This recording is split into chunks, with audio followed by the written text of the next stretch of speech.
Fréquence Auto, Fréquence Auto, la radio des salariés de l'automobile. Florence Lagarde, Louis Hamelin.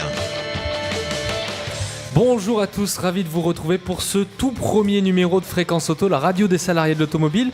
Bonjour Florence. Bonjour Louis, bonjour à tous. Alors au sommaire de cette émission, si je vous dis, ou alors si je vous chante Florence, libérée, délivrée, vous me dites La Reine des Neiges. Ah mais non, et non pas cette fois-ci, mais c'est aussi Non. important que la Reine des Neiges, on en parle de plus en plus, c'est l'entreprise libérée, une façon d'entrevoir l'organisation avec un œil nouveau. On va parler...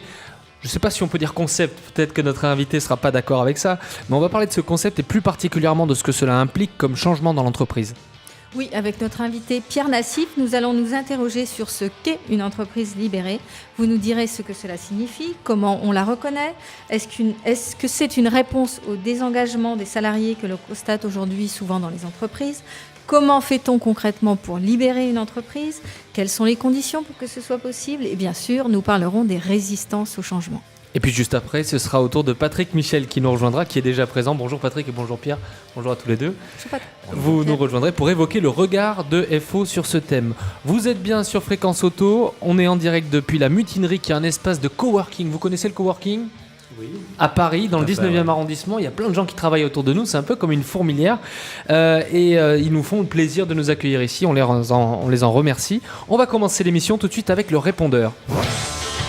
Fréquence Auto, Fréquence Auto, les salariés ont la parole. L'entreprise libérée, c'est quoi encore ce truc ? Quels sont les écueils et les réussites d'une telle méthode ? Merci. À propos de l'entreprise libérée, je ne crois pas qu'un cadre dirigeant fasse confiance à un technicien. C'est surtout une question de parcours. En fait, il faudrait que leur formation initiale ne soit pas un rempart au lien. Et j'ai vraiment du mal à l'imaginer. Oui, bonjour, c'est Ludovic, 35 ans, technicien diagnostic en région parisienne. J'aimerais savoir comment est-ce possible de se sentir libre chez un employeur quand on est subordonné, quand on est dirigé par quelqu'un au-dessus de nous. Est-ce qu'on peut être salarié libre ? Vaste question philosophique, merci de votre réponse. À bientôt. Fréquence Auto, Fréquence Auto, l'expert. Alors Pierre Nassif, vous êtes notre invité sur l'entreprise libérée, un concept qui a été popularisé par Isaac Getz, dont vous êtes un proche collaborateur. Vous êtes diplômé de Polytechnique, vous avez occupé des fonctions de direction dans différentes entreprises. De cette expérience, vous avez écrit un livre, Rechercher un emploi autrement, publié chez l'Harmattan. Aujourd'hui, vous vous consacrez à l'écriture. Sur l'entreprise libérée, vous faites le tour d'entreprise pour en faire des témoignages qu'on peut lire sur thevillage.net. Alors notre première question sera, c'est quoi une entreprise libérée ? Est-ce que c'est pas une utopie, un rêve ? Je ne suis pas sûr qu'on puisse parler d'utopie. L'entreprise libérée, en quelque sorte, ça pourrait être considéré comme un retour à la normale. Pourquoi faut-il, aussitôt qu'ils franchissent le seuil de l'entreprise, qu'il faille quelqu'un pour leur dire ce qu'ils ont à faire et à ne pas faire, pour leur dire « Ah, mais ça, c'est pas bien, on va te punir », ou pour leur dire « Ah oui, maintenant c'est mieux, alors maintenant tu vas être récompensé ». C'est peut-être ça qui n'est pas normal. Mais certains vous diront c'est aller dans une direction et du coup de suivre une organisation pour aller vers cette direction. C'est une manière d'infantiliser les gens. Et alors ça commence par quoi ? L'entreprise, pour se libérer, comment on démarre, on va dire ? Alors, écoutez, il n'y a pas d'exemple d'entreprise qui n'ait été libérée autrement que par son leader, que par le chef d'entreprise. Les entreprises sont libérées, sont le fait d'un leader libérateur. En général, ce que l'on constate, c'est que ce sont des personnes qui, brusquement, ne peuvent plus supporter la situation. Ils disent qu'est-ce que c'est cette entreprise dans laquelle il faut tellement de gens pour dire aux autres ce qu'ils ont à faire. Je ne peux plus supporter ça. Qu'est-ce que c'est cette entreprise dans laquelle les gens arrivent le matin en faisant la gueule ? Qu'est-ce que c'est cette entreprise dans laquelle les gens sont infantilisés, se retrouvent plus dans ce qu'ils font, ne trouvent pas de sens à leur travail. Pierre Nassif, ce que Florence voulait vous dire, je pense que c'est de quelle chaîne libère-t-on en fait dans l'organisation quand on parle d'une entreprise libérée ? Qu'est-ce qu'il faut faire sauter en premier ? L'entreprise hiérarchique est une entreprise soumise. Donc plus du tout de hiérarchie. Plus du tout de hiérarchie, en tout cas, plus de fonctions consistant à dire aux autres ce qu'ils ont à faire. Et comment on garde la cohérence, on garde la cohérence à partir de deux choses généralement. Il n'y a pas de recette. On ne peut pas considérer qu'il y a un modèle, des règles. Néanmoins, il y a des tendances qui se retrouvent. Et ce qui se retrouve, c'est que les gens dans l'entreprise libérée, ils sont fédérés d'abord autour de la vision. Question candide, qui prend la décision puisque tout le monde décide ? En ce qui concerne la vision, se forme un consensus à un moment donné. Se forme un consensus. En ce qui concerne les valeurs, ça c'était le second point, se forme un consensus à un moment donné. Nos valeurs sont d'enthousiasmer le client. Sur les entreprises que vous avez pu suivre, quels sont les bénéfices, les résultats que vous avez pu constater de concrets, dans des choses très concrètes ? Le résultat le plus clair, c'est que les gens arrivent le matin en étant contents. Ils aiment leur entreprise, ils aiment leur travail. Celui qui n'aime pas son travail en change. Donc il y a des mécanismes dans les entreprises libérées pour faire en sorte que les gens s'y retrouvent en fin de compte et aillent dans des directions, changer d'activité, de métier, c'est beaucoup plus facile qu'ailleurs. Mais donc la première chose, la chose importante, c'est la satisfaction. Satisfaction dans le travail. Mais alors, est-ce qu'on peut, dans une grande entreprise comme PSA, Valeo, Renault, Forestia, qui sont des groupes avec des milliers de personnes, est-ce qu'on peut les libérer ou est-ce que certains services peuvent être libérés ? Est-ce que ça peut s'appliquer d'une manière ou d'une autre ? De grandes entreprises libérées, il y en a.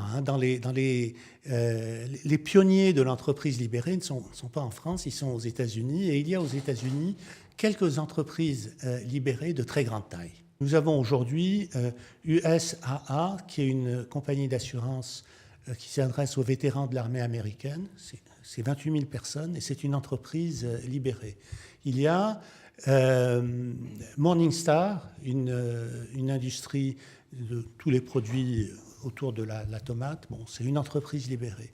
Gore, aussi, un pionnier de l'entreprise libérée qui exploite tous les brevets autour du Gore-Tex. En France, il y a de grandes entreprises qui se lancent là-dedans. La plus significative, à mon avis, c'est Michelin, qui ne parle pas beaucoup d'elle, mais c'est une réalité. Michelin, avec l'organisation responsabilisante, c'est un exemple d'entreprise qui se libère au niveau des ateliers, au niveau des usines, et qui restaure à ces niveaux-là, au niveau les plus opérationnels, l'autonomie, la capacité d'auto-organisation, la responsabilité. Airbus fait aussi beaucoup d'innovation participative avec les salariés. Est-ce que ça ne peut pas faire peur dans les équipes et susciter certaines craintes, certaines résistances au changement ? À partir du moment où ce processus libère l'initiative, il libère aussi la communication et l'intelligence collective. Ça, c'est très important. Donc, les personnes ne sont plus isolées dans l'entreprise libérée comme elles peuvent l'être dans une entreprise traditionnelle où vous arrivez le matin, vous n'osez pas parler de vous. Vous n'osez pas parler de vous. Les gens ont du mal à exprimer leurs sentiments, exprimer leur désarroi. Brusquement, vous apprenez que quelqu'un a fait une tentative de suicide alors que vous n'en aviez jamais entendu parler. Ça ne me paraît pas envisageable. Peut-être une dernière question. Est-ce que cette modification, ce nouveau système de fonctionner, est-ce qu'il est durable ? Ce qu'on pense aujourd'hui, c'est que la pérennité du système est le mieux assurée si le leader libérateur agit en coopération avec ses mandataires. Pierre Nassif, on a bien compris que c'est par l'implication et la consultation de tous qu'on peut libérer une entreprise. Et notamment, la pérennité vient de rendre fier l'actionnaire de ce qui a été fait. Il faut libérer l'actionnaire. Oui, ou le rendre on va fier. être obligé de libérer les ondes. En tout cas, merci beaucoup d'être venu nous apporter votre éclairage, Pierre Nassif, sur l'entreprise libérée. Donc avec Isa Getz, et puis on peut aussi vous retrouver, vous accompagner énormément d'entreprises sur ces enjeux-là. C'est vrai que c'est très démocratique. Peut-être que ça met un peu de temps à se mettre en place dans des grandes structures, mais en tout cas, c'est vraiment intéressant et on en parle de plus en plus en France. On va passer à notre deuxième invité. Fréquence Auto, le regard de... Et aujourd'hui, pour cette première émission, c'est le regard de Patrick Michel. Il va nous donner sa vision sur l'entreprise libérée. Florence. Oui, Patrick Michel, vous êtes secrétaire FO du comité de groupe de PSA. Est-ce que, en tant que organisation syndicale, de défense des intérêts des salariés. Vous avez aussi cette analyse sur la nécessité de changer le mode d'organisation des entreprises pour aller vers quelque chose qui libère l'entreprise. Alors, bonjour à tous. Oui, effectivement, on partage cette vision qu'a notamment illustrée tout à l'heure Pierre Nassif. On sent bien que dans l'entreprise, les salariés ils aspirent à d'autres modes d'organisation. Aujourd'hui, il y a un décalage entre la vie quotidienne et l'entreprise qui s'est accru et qui rend d'autant plus nécessaire sa libération, c'est ce que vous pensez ? Bien sûr, beaucoup de salariés aujourd'hui se tournent vers nous, les délégués syndicaux, pour dire mais je suis capable de décider beaucoup plus de choses de manière beaucoup plus autonome et de manière beaucoup plus profitable pour l'entreprise et pour les intérêts de l'entreprise. Est-ce qu'ils ont le sentiment, comme le disait Pierre Nassif, d'être infantilisés dans leurs tâches, dans leur travail au quotidien quelquefois ? Alors, ils n'y donnent pas forcément cette image d'infantilisation, mais ils ressentent bien qu'il y a un nouveau besoin et que finalement ce modèle, vous en avez parlé tout à l'heure sans citer le nom, mais le fameux modèle du taylorisme est en train d'arriver à une certaine fin et il faut y donner une autre forme dans l'entreprise. Alors dans ce concept d'entreprise libérée, qu'est-ce que vous metteriez en avant ? Qu'est-ce que vous retenez ?